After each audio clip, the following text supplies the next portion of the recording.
Hello दोस्तों, नमस्कार। आपके अपने YouTube चैनल पर आपका स्वागत है। आज बजट आया है। बजट में काफ़ी बड़े अनाउंसमेंट देखने को मिले हैं जो कई सारे पर्टिकुलर सेक्टर के लिए काफ़ी इम्पोर्टेंट है।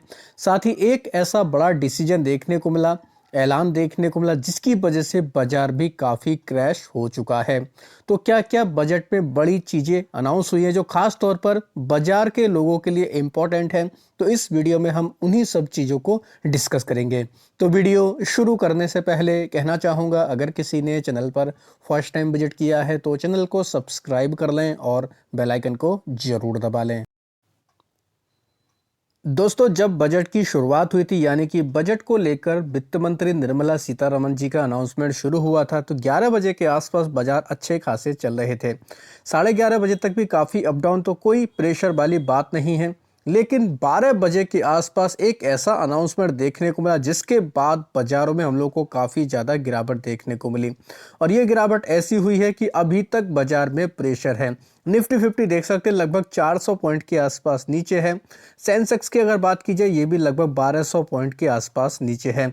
सबसे इंपॉर्टेंट पॉइंट क्या है दोस्तों, निफ्टी 50 हम लोगों को काफ़ी नीचे देखने को मिला था। आज के दिन जो इसने लो बनाया 24,571 का इसका हमें लो देखने को मिला, यानी कि अभी ये रिकवरी के बाद में इतना ज़्यादा प्रेशर है, नहीं तो गिरावट काफ़ी ज़्यादा देखने को मिली थी। तो ऐसा क्या हुआ कि जो बाजार में इतनी भयंकर गिरावट देखने को मिली? सरकार की तरफ से दोस्तों एक बड़ा डिसीजन लिया गया, किसको लेकर? खास तौर पर सिक्योरिटी ट्रांजैक्शन टैक्स, जिसको शॉर्ट में हम एसटीटी भी बोलते हैं। किसको लेकर? एफएनओ को लेकर। इन्होंने क्या किया है, एसटीटी को बढ़ा दिया गया है। तो इससे क्या होगा दोस्तों, बीच में हम लोग को खबरें भी देखने को मिली थी कि सेबी क्या करना चाहता है, एफएनओ में जो लोग इसमें ज़्यादा पैसा गंवाते हैं उनको रोकने के लिए टैक्सेस बढ़ाने की प्लानिंग कर रहा है, कुछ नए नियम नियम लाने की प्लानिंग कर रहा है। तो यही सारी चीज़ें अब हम लोग को आज के दिन बजट में देखने को मिली।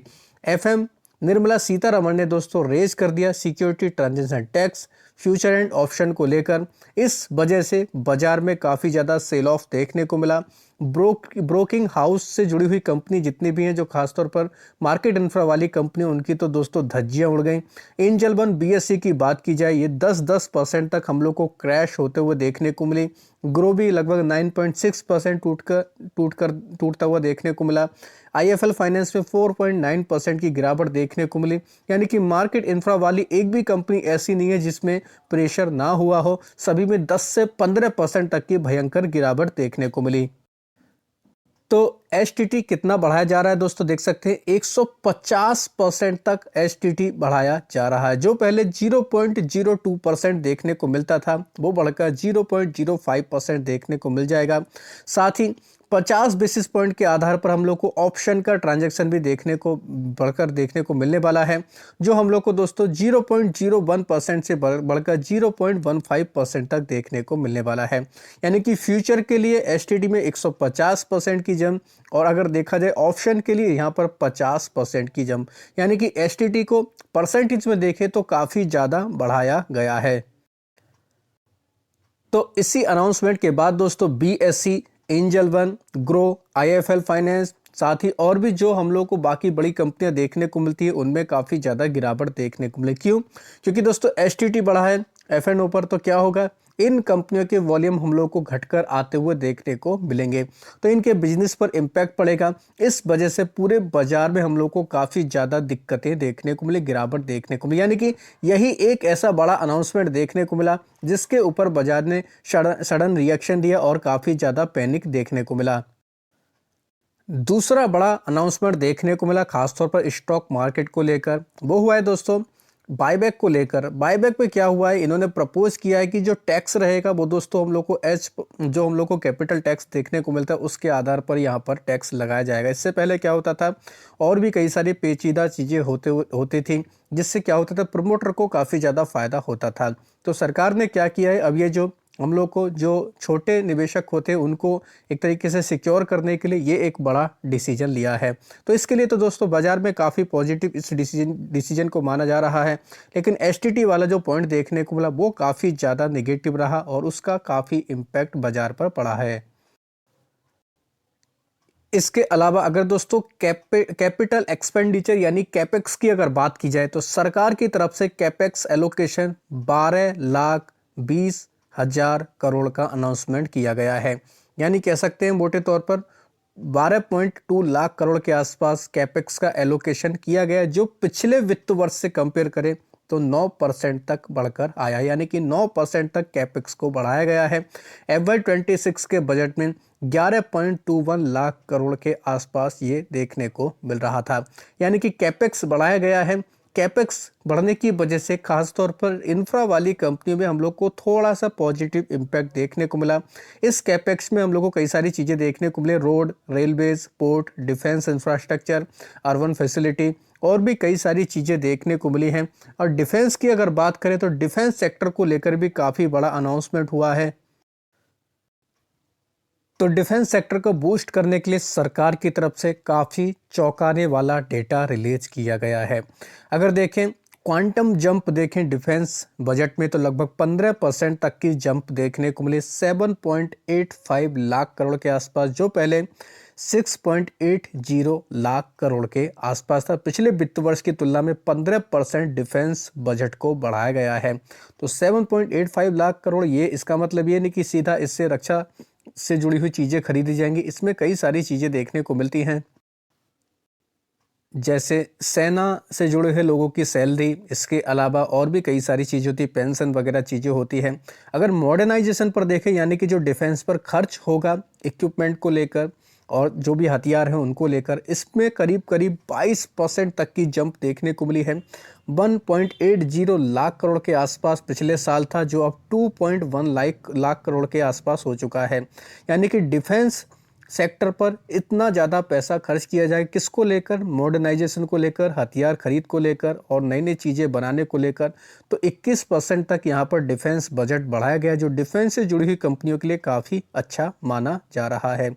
अब काफ़ी लोगों के मन में सवाल ये भी होगा कि डिफेंस बजट जब इतना बढ़ाया गया तो बाजार क्यों गिर रहा है, डिफेंस से जुड़ी हुई कंपनियां क्यों गिर रही हैं? दोस्तों, वो इसलिए गिर रही है, वो हमेशा का यही है कि बजट आने के बाद डिफेंस वाली कंपनियां जरूर गिरती हैं, क्योंकि उससे पहले इनमें तेजी आती है। इस वजह से ये कंपनियां गिर रही हैं। लेकिन लॉन्ग टर्म पर्पज़ के हिसाब से देखें तो ये बजट काफ़ी अच्छा है डिफेंस सेक्टर को लेकर, खासतौर पर अगर देखा जाए तो ये जो टोटल हमें डिफेंस बजट देखने को मिला था, किस पर कितना खर्च किया जाएगा ये भी आप लोग देख सकते हैं। एमओडी सिविल की अगर बात की जाए तो ये हम लोग को लगभग कह सकते हैं ½ % तक कम हुआ है।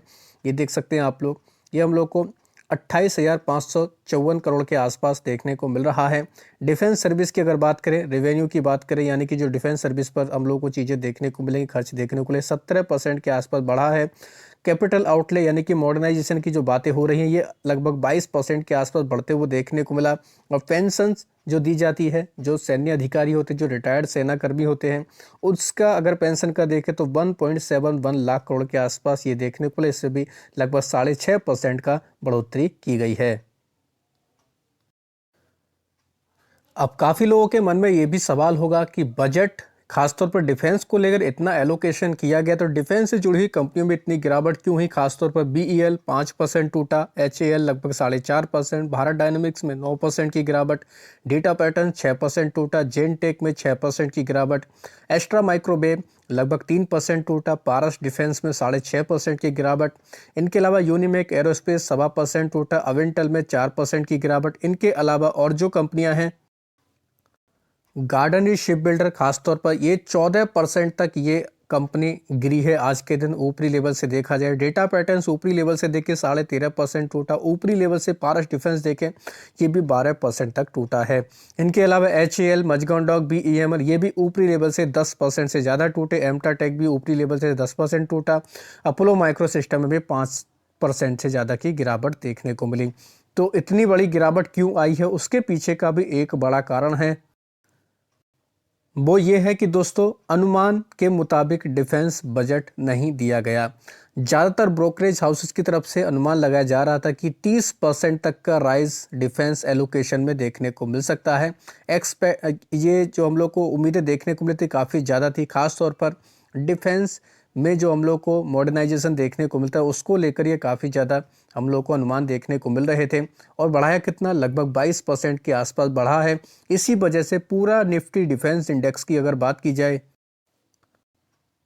तो इंडेक्स में ही लगभग 9% तक की गिरावट देखने को मिली। यानी कि अनुमान जितना ज़्यादा किया जा रहा था, एक्सपेक्टेशन जितनी ज़्यादा थी, उसके मुताबिक इन्होंने डिफेंस बजट को नहीं बढ़ाया। इसी वजह से डिफेंस कंपनी में ऊपरी लेवल से हम लोगों को काफ़ी दबाव देखने को मिल रहा है। इनके अलावा बात करेंगे रेलवे बजट के बारे में। रेलवे बजट देखा जाए तो दोस्तों इंडियन रेलवे को लगभग 2.93 लाख करोड़ का कैपेक्स एलोकेशन हुआ है, जो कहीं ना कहीं कह सकते हैं ये काफ़ी ज़्यादा हमें देखने को मिल रहा है। इसमें दोस्तों 7 हाई स्पीड रेल कॉरिडोर कई सारे कंट्रीज में कह सकते हैं हम लोग को, मतलब कंट्री में कई सारे हिस्सों में ये बनते हुए देखने को मिलेगी। ये भी काफ़ी इंपॉर्टेंट है। रेलवे कवच को लेकर भी कुछ बड़े अनाउंसमेंट भी किए गए हैं। साथ ही वाटरवेज बनाने का भी ऐलान किया गया है। तो रेलवे बजट के लिए ये भी काफ़ी इम्पोर्टेंट देखने को मिला है। इस वजह से कह सकते हैं यहाँ पर भी काफ़ी ज़्यादा उम्मीदें थी, उसके मुताबिक नहीं आया, तो रेलवे से जुड़ी हुई कंपनी में भी काफ़ी ज़्यादा गिरावट देखने को मिली। इनके अलावा आईटी कंपनियों के लिए काफ़ी बड़ा पॉजिटिव अनाउंसमेंट देखने को मिला है। सरकार की तरफ से ऐलान किया गया है कि 2047 तक आईटी कंपनियों के लिए cloud service using India based data centre के लिए टैक्स हॉलिडे घोषित किया गया है। तो इस वजह से आईटी कंपनियों को सपोर्ट करने के ऐलान के बाद ज़्यादातर आईटी कंपनियों में काफ़ी पॉजिटिव मोमेंटम देखने को मिला। तो ये भी कहीं ना कहीं काफ़ी बड़ा डिसीजन आज के दिन बाजार के हिसाब से देखने को मिला है। तो दोस्तों बजट के हिसाब से ये और बाजार के हिसाब से ये कुछ बड़े अनाउंसमेंट थे जिनको मैंने इस वीडियो में कवर किया है। और भी कई सारी चीज़ें अभी सामने आ रही हैं जिसको लेकर और भी आगे वीडियो आते रहेंगे। तो आशा करता हूं दोस्तों आपको ये वीडियो अच्छा लगा होगा। वीडियो अगर पसंद आया तो चैनल को सब्सक्राइब कर लें, बेल आइकन को दबा लें, ज़्यादा से ज़्यादा लोगों में शेयर करें। धन्यवाद दोस्तों, बाय बाय।